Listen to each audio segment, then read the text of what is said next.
تاسو اخرنی ټکی دا و چې تاسو د یو تکړه شاعر په صفت چې دا مخکې څه نما یادونه وکړه په دغه مقطع کې د افغانستان دغه خلکو ته خبرې مهرباني وکړې څه سپارښتنه څه پیغام څه خبره ورته لرئ چې دو باید د افغانستان په اوسنیو شرایطو کې په هنري ادبي لحاظ باندې څه باید وکړه چې تر څو د خلکو په دغه رنځونو لپاره یوه دوا پیدا کړه کومو سره چې د افغانستان ملت مخامخ دی؟ یاره زما خو د ځوان نسل او بالخصوص دغه د تعلیم یافته ټیم لپاره چې هغې تعلیم ته مخه کړې ده او یو څه پر دغه لاره پرمخ تللي دي پیغام او ارزونه ورڅخه دغه ده چې دوی باید د هېڅ کومې ستونزې د هېڅ کوم مشکل او هېڅ کوم خطر نه ونډار شي او خپل دغه کار چې تعلیم ادب او کلتور دی دغه ته ادامه ورکړي او پرمخ یوځي ځکه زموږ هېواد په داسې حالاتو کې اوس قرار لري چې د کلتوري تعلیمي او نور ډېر بخشونه د ادبي ساینسي سیاسي د دې لحاظه ډېر زیات کمزوره دی او د فرج په حالات کې د اقربي کلتورونه زموږ په هېواد زموږ په خاوره ورځ په ورځ د یرغل په حالات کې دي یعنې زموږ نه ژبه پردی کېږي زموږ نه زموږ تاریخ پردی کېږي زموږ نه زموږ کلتور پردی کېږي دا د همدغې ځوان کون مسؤلیت دی ځکه چې دغه تېر کونونه چې دي یا جاړه شوي دي یا بوډاګان دي یا په هېواد کې څوک نشته او یا چې دي هغه بېسېواده دي دغه ځوان کون چې اوس لږه موده کېږي د تعلیم ته مخه کړې ده او یو څه اسانتیاوې ورته په لاس ورغلي دي دوی باید د وخت قدر وګڼي استفاده ورنه وکړي په همدغه لاره کې خپلې خولۍ تل لپاره پرېږدي ځکه که دوی دغه کار ونه کړي خپل همت له لاسه ورکړي کلک عزم ونه کړي نو د راتلونکي نسل شپه هم ډېره تورته وي نو دوی باید که څوک د ادب په برخه کې کار کوي نه ستړي کېدونکي هلې ځلې وکړي که شاعر دی په خپله لار دې لاړ شي که لیکوال دی خپله لاره کې دې مخکې ولاړ شي که استاد دی هغه دې هم هڅې وکړي که شاګرد دی هغه دې هم هڅې وکړي یعنې هېڅ قسم مرسته دې د خپل راتلونکي نسل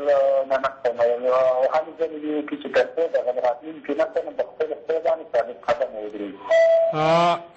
تړون صاحب پوښتنې به هم کړو او شعرونه به هم ووایو ځکه ستا شعرونه د خلکو ډېر ښه راځي که داسې یو شعر راته ووایې چې ډېر نه وایې د وطن یا د وطن د خلکو درد یا هر څه چې ستا په نظر باندې مناسب راځي خو چې اوس دی د قلم په څوکه باندې لیکلی که هغه د خلکو ته ووایي خلک به خوشحاله شي. زه به یو نظم درته ووایم یو لیونی ملنګ سهار او ماښام یو لیونی ملنګ سهار او ماښام زموږ د ړنګ کلي په څنګ کې ګرځي خاوند د څه په خپله ښه پوهېږي خلک د مشر دا په ځان کې ګرځي ویر دی ماتم د ټول جلدي ختمېږي د ټوټک ډنډ دي خبرې نشته او چې خبرې د جهان ګرځاوه هغه سپېڅلې شان ککرې نشته زما د وطن د هغه خړو دښتو ښکلي بازونه چاپ کاریانو یوړل د ډېرو میندو د شهیدو بچو هډوکي غرونو ته لیوانو یوړل وطن مو لاندې د سرو وینو ډک کې رانه ډېرک سنګي مرمر تالا شول د دنګو غرونو د اوچتو څیکو رانه شینکي شینکي نښتر تالا شول چا مو د پلار شمله پوری پوری کړه ځینې په ژوند زموږ د لوبې وکړې چا د ملال بیرغ ونړاوه چا په میوند زموږ د لوبې وکړې ګودر د تورو کاڼو خان جوړ شوی سیلاب د کلي چنارونه وړي خاماره ولم د رفتار په تندي زموږ له غرونو د ځانونه وړي ربه دا ټول غرونه د ټول وخت په رامن ته رڼا غوندې چینه پیدا کړه چې د بې وخت غږ په غور واوري یوه له درد زیاته سینه پیدا کړه ستا د مارانو له بېزخه توبه موږ د شرابو جنتونه غواړو چې له هندارو نه جوړ شوي ربه د خپلو پاتې هیلې زړونه غواړو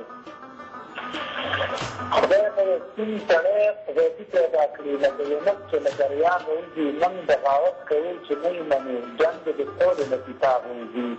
ته ښه پوهېږي د دې ښار د ښکلو خدایه چې څنګه ورنه ښکلا کړې تا کړم پیدا له خپلې موره ښکلي اوس په بدرنګ ورنه ښکلا کړې موږ په سرونو خاورې وشیندلې د دم ګړۍ له به باران راشي د خټې سیمه کې موږ ګړي نشته کېدای شي کلي ته جانان راشي خدای د سپین سړی غیبي پیدا کړي لکه یونس چې له فریاد وځي موږ بغاوت کوو چې نه یې منو جنګ د سولې له کتاب وځي چې دوی دنیا ته دې راولي ځینې ښکلی جانان درنه ضرور غواړو سم یو بل سره کړه ګرېنه پیوند موږ درنه مینه او سرور غواړو دغه د مرستنیو غونډونه دي شمار ډېر ښکلی شعر و ډېر ښکلی شعر و تړون صاحب ستاسو دا مخکې د ورنه یادونه وکړه چې سږ کال د نارنج د ګل په مشاعره کې ستاسو هغه مخکې شعر چې دی وي دا رښتیا هم باید دا شعر خو سرکاري کچهرې چلی تریا که نه باید هغه شوی وای داسې بیا هم کله شوي دي چې ستاسو په شعر باندې د وخت حاکمانو او واکدارانو د سانسور ګزار کړی دی داسې نه دي سانسور کړي چې یا دلته کومه مشاعره کې برخه اخلم او شعر راځنې واخلي ویې ګوري دغه سانسور راباندې نه دی شوی خو یوه خبره ځواب شي. You have 3 minutes remaining. تړون صاحب که زمونږ او ستاسو ټلیفوني کرښه سره پرې شوه موږ تاسو ته بیرته ټلیفون کوو خبرې ته کوه که ټلیفون لاین هم سره پرې شو موږ درته بیرته ټلیفون کوو ښه سمه ده ما وایم چې داسې سانسور نه دی شوی چې زه مشاعره کې برخه اخلم او هغوی راځنې شعر وغواړي سانسوري دي چې دا به دغه څه وي دا به دغه څه وي البته یو مشاعره شاید تاسو په لیک باندې کتلي وي چې نارنجګل کې ډېره مخکنۍ مشاعره وه ما چې ورپسې هغه شعر ولیکه چې داسې مشران مې درله نه دي په کارجما کلتور کې په فرهنګ لري دغه شعر نه مخکې د ایجاد او کلتور رئیس چې هغې وخت محمد هاشم غم شریک وه نو زه چې کله سټیج ته راوګرځم شوم هغه راباندې دغه غږ وکړ نو شاته د سټیج شاته دی ناست و ما ته یې غږ وکړو چې دغه شعر درته نه وایي بیا ما تاسو ویډیو کتلي چې هغه شعر چې ما ویل چې ما ته شانه غږ کېږي چې مه یې وایه که اواز غواړي وایي نه که نه یې غواړي نه یې وایه شاید تاسو کتلي یعنې وروسته د شعر راباندې بیا یو څه مشکلات وراته او څه خبرې وې خو خدای راته خیر کړی دی اوس ټول حالت نشته د افغانستان په سیاست کې او اداره کې که د فکر کړی داسې خلک شته دی چې هغه چې د هره ډولۍ چې د خارج نه را روانه وي دا د هغو سره سورني وهي که نه داسې خلک شته دی چې د هرې ډولۍ چې را روانې هغو سره سورني او ډول وهي او ځان راولي زمونږ په مطبوعاتو کې هم دا ډول کسان وجود لري خامخا او ولې تړون صاحب هغه شعر چې موږ اورېدلی دی هغه چې تاسو ویلی و په رښتینې معنا باندې د افغانستان په خلکو کې په احساساتي توګه باندې په خلکو کې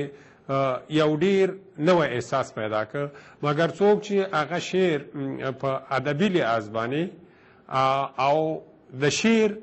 د زمان او مکان په لحاظ باندې تر قضاوت لاندې ونیسي په هغې شعر کې یو ځانګړی حکمت چې تاسو کارولی دی که وخت ستاسو په اجازه هغه شعر به هم په دې ننني پروګرام کې قدرمنو هیوادوالو ته وړاندې کړو